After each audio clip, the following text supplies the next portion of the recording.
Hi, I'm Lawrence Payne, Roman Mosaic Workshops, and what I want to do is just talk a little bit about geometric patterns in Roman mosaics. Now, when you look at any of the patterns, these geometric patterns, particularly the strand type, the ones that have those lines, the ones that interweave with each other, there's two things you need to think about. And to demonstrate that, what I'm going to do is show you this. Now, if you look at this is from the House of Stone Carpets in Ravenna. What I've done is drawn out the pattern without filling it in. Now, what do you see here?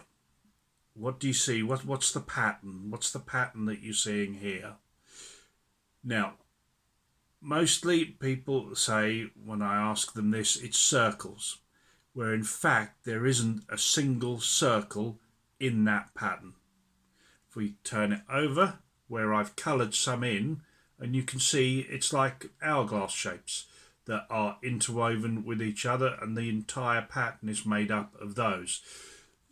What it is when we look at a geometric pattern with the strand patterns, there's two things you need to look at. You need to look at the underlying geometry, which is circles. You need to look at pattern, which is the hourglass shapes.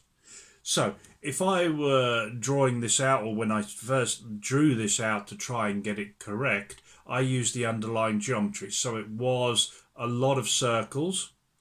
And then when I started to draw in the pattern, that was when I realized that it was just made up from these. So if you look at them, just try to decide for yourself, what is the underlying geometry? If I were drawing that out, what sort of shapes would I be using?